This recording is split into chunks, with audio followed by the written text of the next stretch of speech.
Hi, water sign, Cancer, Scorpio, and Pisces. This is Jam in here, target reader. So, water sign, alamin natin ang sitwasyon na na-encounter or may-encounter mo. Just a reminder, this is a general reading. So, this may or may not resonate with you, so don't take it personally. This is just a guide. This is also a timeless reading. So, kung mapanood mo ito sa ibang panahon at ibang pagkakataon, possible na nakatadhanang mapanood mo ang reading na ito. Maaaring yung mga advice and messages na mapupull out natin ay makatulong sa iyong sitwasyon. Also, please like, share, comment, and subscribe for more videos.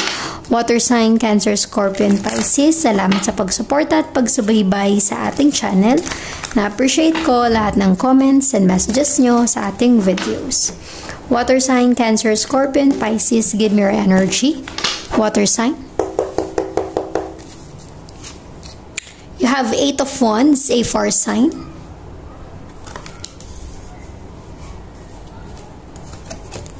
Seven of Wands, a fire sign. And the World energy.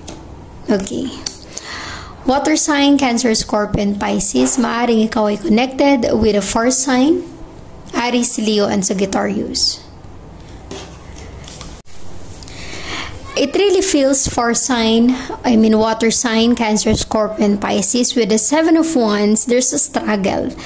May mga problemang dumarating or may mga challenges na may pinagdadaanan ka sa buhay mo ngayon. Medyo nahihirapan ka, nag-struggle ka, pero hindi ka bumibitaw, hindi ka nag-give up. Pilit mong kinakayang malagpasan itong mga balakid sa buhay mo, yung mga hadlang sa buhay mo. Let us clarify that later on. You have the 8 of Wands. Maaaring ito ay may paparating. May paparating sa buhay mo. Be ready for that. Kung ano man yang darating na yan, possible na yan yung magpabago ng iyong sitwasyon. You have the World energy. Ibig sabihin yan, change in your situation. So let us clarify your energy. Water sign, Cancer, Scorpio, and Pisces. Give me the 7 of Wands for your energy. Give me the 7 of Wands for water sign, Cancer, Scorpio, and Pisces.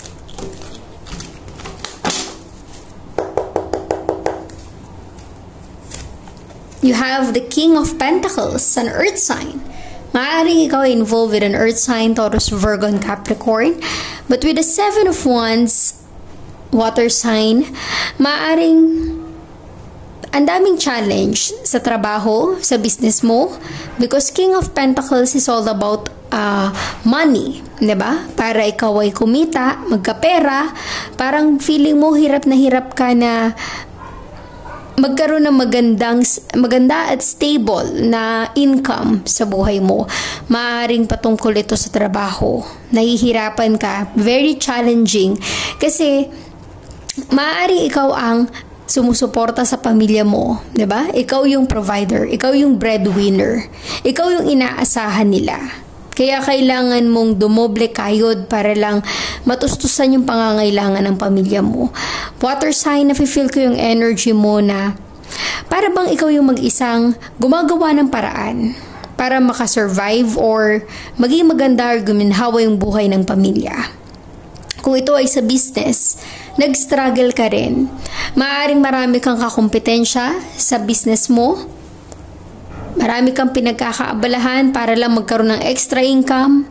Marami kang pinapasok na trabaho o career, madiskarte ka sa buhay, pero andun yung mga struggle andun yung problema, parang hindi ka pa rin nakakaalis sa mga problemang ito. Maaaring ang iba sa inyo maraming pinagkakautangan. Diba? Yung para bang kumikita ka lang para pambayad sa utang. Ang gusto mo is you want to have financial freedom in your life. Gusto mong maging malaya sa mga utang, sa loan. Gusto mong makawala sa para bang nagtatrabaho ka lang para may magkapera. Gusto mo na magkaroon ng freedom when it comes to money. Ayaw mo na maging sunod-sunuran ka sa perang yan. It really feels water sign na gusto mong gumawa ng diskarte or way, maging madiskarte sa buhay or be strategic on how to have a stable income. tingin ko pinaplano mo rin na yung bang gumagawa ka ng paraan para lang magkaroon ng magandang kita. Sa business man yan, online selling, sa trabaho mo man yan, maaaring meron kang online job, diba? Online career, freelancer ka. Nandun yung struggle yung naghahanap ka ng iba't ibang klase ng trabaho para lang maging stable yung income mo. Kasi hindi lang naman ikaw yung nakikinabang, pati yung pamilya mo. Kaya ka nag-struggle. Let us see the 8 of Wands in your energy. Give me the 8 of Wands for water sign, Cancer, Scorpio, and Pisces.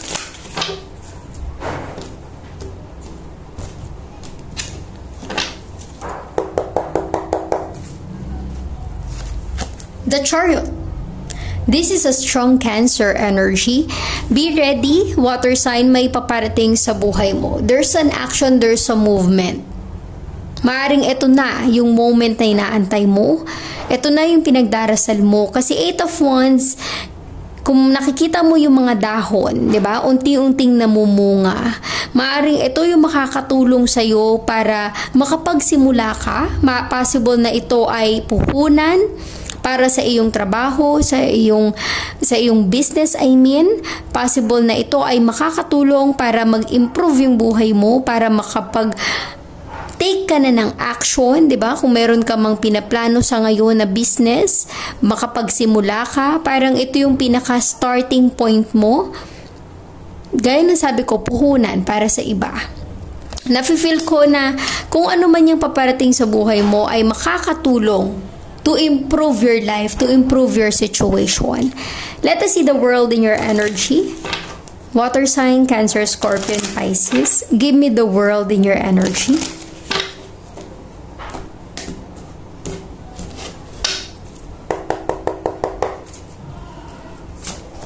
You have Page of Swords, an air sign. Water sign, Cancer, Scorpio, and Pisces. With the Page of Swords, maaaring ikaw involved with an air sign, Gemini, Libra, and Aquarius. Pero, it really feels na huwag kang matakot, mag-doubt sa sarili mong kakayahan. Maaaring may paparating sa buhay mo na magpapabago ng buhay mo, ng sitwasyon mo. Diba? The world energy. This will change your life for the better. Pero kung ikaw ay panghihinaan ng loob with the Page of Swords, ikaw ay mag-aalinlangan. Hindi mo makikita yung potensyal na blessing na darating sa buhay mo. Yung opportunity na darating sa buhay mo. Kung ikaw ay may doubt sa sarili mong kakayahan, hindi mo marireceive kung ano yung para sa'yo. Kasi nga, ayaw mo mag-take ng risk. Diba? Gusto mo lang mag-play safe. Kung may plano ka sa buhay mo, minsan, kailangan nating maging madiskarte.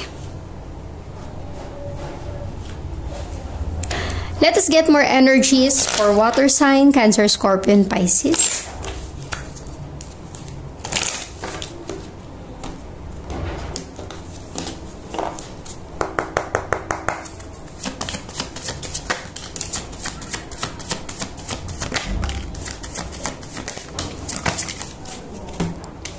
Okay. Water sign, you have here community, your family, your friends. Andyan sila to support you para gabayan ka, bigyan ka ng advice, guidance. Diba? Kung namong problema ka, nag-struggle kang mag-isa, huwag mong isipin na you are alone. You have your family, your friends, your community. Kung gusto mo lang ng makakasama sa buhay, humingi ka ng tulong, gabay sa kanila. You have theft. Be careful sa mga taong manloloko, scammer. Maaaring ang iba sa inyo nag-struggle dahil sa na-scam ka, naloko ka, na-cheat, na-betray, nanakawan ka. Pero huwag mong hayaan na ito yung maging dahilan para maging takot or mag-alinlangan ka na sa kung ano man yung mga potensyal na darating sa buhay mo. Huwag mong hayaan na itong nangyari sa'yo na mayroong na-scam, naloko ka, or nanakawan ka ay ma-discourage ka. Diba? Kailangan mo ng confidence sa sarili mo. Sa business, sa trabaho, sa career, diba? Kailangan mong magpakatatag sa buhay. Imprisonment, nakakulong. Maaaring ang iba sa inyo may pinakulong na magnanakaw, scammer, or manloloko. Diba? Ibig sabihin, there's a legal matter, legal issue. Para sa iba, possible na you have imprisonment. Yung para bang nakakulong or nakakonfine ka sa isang idea na nandun lang, hindi ka nagiging madiskarte sa buhay mo, kaya walang improvement. Kung gusto mong makawala, makalaya, and you want to have financial freedom, kailangan mong mag-take ng risk, maging madiskarte sa buhay. Huwag kang matakot. Diba? You have unexpected income, unexpected blessing or opportunity na possible na ito yung magpabago ng iyong sitwasyon, and you have high honor. Yung tipong in time, diba? Kailangan mong pagtrabahuan, pagsumikapan, paghirapan para lang meron kang marating sa buhay. High honor, someday, makakamit mo yan. Let us get more clarification for water sign, Cancer, Scorpio, and Pisces.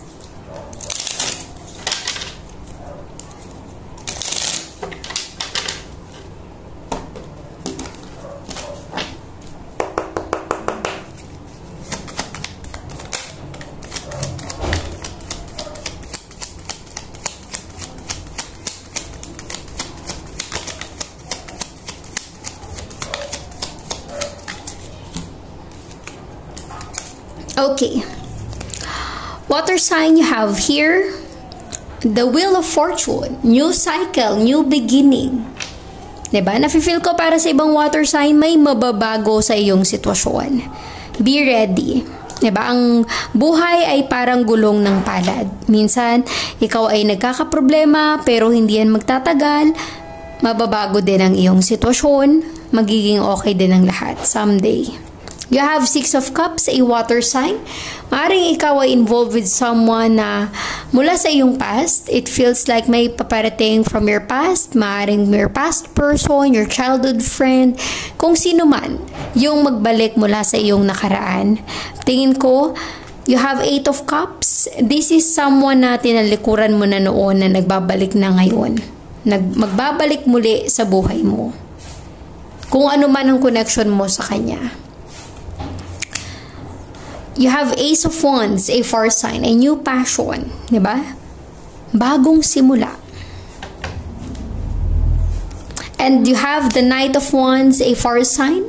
Kung sakali man na you will be given an opportunity, kailangan wag padalos-dalos sa desisyon. Do not make rash decision for water sign, Cancer, Scorpio, and Pisces. Kailangan ng maging madiskarte, pagplanuhan, mabuti, para alam mo yung patutunguhan mo. Alam mo yung plano mo sa buhay.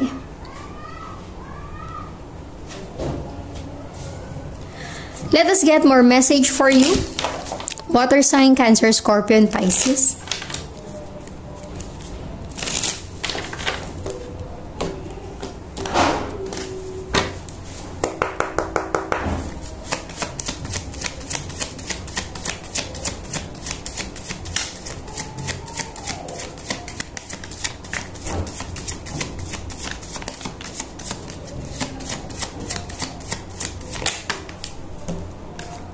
Okay. Water sign, you have here addiction, codependent, obsession, possession, controlling, has a black restraint, diba? Nakita natin kanina yung imprisonment. Maaring related dito yung imprisonment na nakita nating energy. You have addiction. Alisin yung mga vices, mga bisyo, kung saan obsess, kung saan ka possess, or kung ano man yung nagpapablock sa'yo to change your situation. Not today, not dealing hurt, avoiding a conversation, cold person, boundary, still angry. Ibig sabihin ito, merong nakagawa ng pagkakamali sa'yo, kaya para bang ayaw mo munang makipag-connect sa iba kasi nga, you are still angry to that person. Kiss on a ring, many options, decision, unconventional string along one night stand. You have passion in your energy. Insane chemistry, like each other, equally having fun. Para sa ibang water sign, Cancer, Scorpion, Pisces, maaaring this is all about your connection with your person, with your past person actually. The Grim Reaper, the relationship is over, no second chances, grow and transform your life. And you have Twin Flame, Yin, Yang, Zen, balance, union, duality, coupling, complement each other. There's a possibility para sa ibang water sign, ang paparating sa buhay mo or ang magbabalik sa buhay mo is your Twin Flame. Kumbaga, there's still a passion for the both of you. Diba? You like each other equally. Let us see, angel guide, give me some message, advice for water sign, Cancer, Scorpion, Pisces.